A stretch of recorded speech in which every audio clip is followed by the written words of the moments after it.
আশেকে রাসূল দাবি করার বিষয় না, আশেকে রাসূল হলো প্রমাণ করার বিষয়, ঠিক কিনা?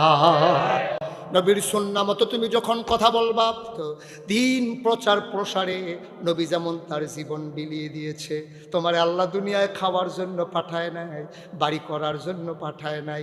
বাড়ির জায়গায় বাড়ি থাকবে, ঘরের জায়গায় ঘর থাকবে, সব তুমি করো, তবে মনে রাখো তোমার মূল উদ্দেশ্য আল্লাহ বলে দিয়েছেন, ইন্নী জাইলুন ফিল আরদি খলিফা, আমি খলিফা করে মানুষ বানাইলাম। খলিফার দায়িত্ব হলো আল্লাহর জমিনে আল্লাহর দিন কায়েম করা, একেবারে তৃণমূল পর্যায় থেকে রাষ্ট্রের সর্বোচ্চ পর্যায় পর্যন্ত দিন কায়েম করা হলো মুসলমানের 1 নাম্বার ফরজ, ঠিক কিনা?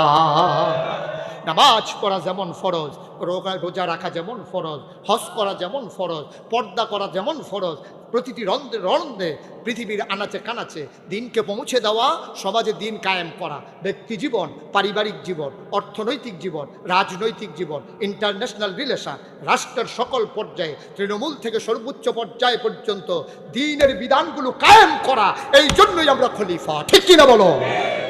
আর ইমান নিয়ে যদি আপনি মরতে চান, তাইলে আপনার উপরে মামলা হবেই, টিটকারি হবেই, মস্কারা হবেই, জেল জুলুম নির্যাতন হবেই। আরে বাড়া, এই নবীর উপরে 3.5 বছর জেলখানা কেটেছে।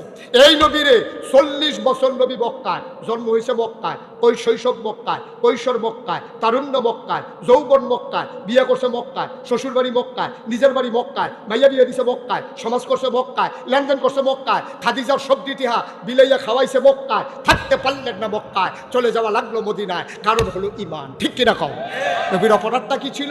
অপরাধ একটাই, ওয়ামা নাকামু মিনহুম ইল্লা আইয়ুমিনু বিল্লাহিল আজিজিল হামিদ।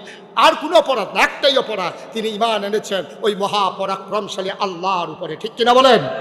সুতরাং আমি যেহেতু দেখি আপনারা আগুনের দিকে দৌড় দিচ্ছেন, আমি যদি মানুষ হই তাহলে আমাকে বলতে হবে, ভাই আপনারা আমি মহব্বত করি, আগুনের দিকে দৌড় দিয়েন না, ঠিক কিনা কম?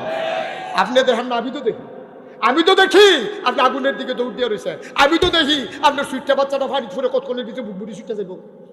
আমি যদি তারে ডাক না দেই, আপনি হয়তো কয়দিন পরে কইবেন, নাগেশ্বর হুজুর এত মহব্বত করি, এত ভালোবাসি, আমার ফলারায় ফাড়ি ফুরে বললো, এবারে মিলে যাইতে দেখতে গেছে, তারে টান দিয়ে তুললো না গেলে আমরা কইবেন নি?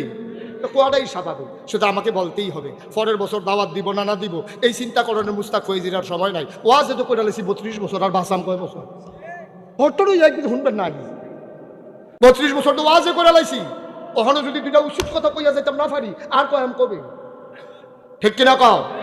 ওয়াজ দাওয়াত দিব না না দিব, পরের বছর কিতা কইব, ওই মানুষে কিতা কইব, এইটা হুনানোর সময় নাই, কথা বলতেই হবে, ঠিক কিনা কও? কথা বলতেই হবে, পানিকে পানি বলতে হবে, আগুনকে আগুন বলতে হবে, তারপরে আপনার কালোকে কালো বলতে হবে, সাদাকে সাদা বলতে হবে। মনে রাখবা, মনে রাখবা, এই ভারতীয় উপমহাদেশে ওলামায়ে কেরাম সারাটা জীবন তাদের জীবন পানি করে আমাদেরকে টিকির বদলে টুপি পরা শিখিয়েছে, হরে নামের জায়গায় কলমা পড়তে শিখিয়েছে, ন্যাংটির বদলে লুঙ্গি পড়তে শিখিয়েছে, নামের ভিতরে শ্রীর জায়গায় মোহাম্মদ লিখতে শিখিয়েছে, আমাদেরকে হরে হরে হরে হরের জায়গায় লা ইলাহা ইল্লাল্লাহ কলমা পড়তে শিখিয়েছে, ঠিক কি রকম? এ মাহফিলটা হওয়াতে আপনারা কি সুন্দরভাবে কথা শুনে ফেলছেন। এই মাহফিলটা হওয়াতে ইমানটাকে কেমন তেজদীপ্ত প্রাণে পরিণত করে দিয়েছেন। এই মাহফিলটা হওয়াতে আপনারা কতগুলো কথা শুনেছেন, আপনারা আজকে বুঝে নিয়েছেন জীবনের চাইতে ইমানের দাম বেশি। আজকে আপনারা সিদ্ধান্ত নিয়েছেন কিসের জীবন, কিসের বাড়ি, কিসের ঘর, জীবন তো একদিন মরেই যাব। মরার আগে ওই বাতিটা নিভে যাওয়ার আগে যেমন ধপ করে জ্বলে উঠে, আমরাও মরার আগে একবার ধপ করে জলে জ্বালিয়ে দিতে হবে, ইন্নানী মিনাল মুসলিমিন। আমি পীর সাহেব না, আমি ভুইয়া চৌধুরী, সরকার, খনকার, পেশকার, স্বর্ণকার, এগুলো আমার পরিচয় না। কিসের বেড়া ইমাম সাহেব, কিসের মন্ত্রী, কিসের এমপি, বিন্দু পরিমাণে দাম নাই, দাম হইল ইমানের, ঠিক কিনা কও? আমার মূল পরিচয় ইন্নানী মিনাল মুসলিমিন।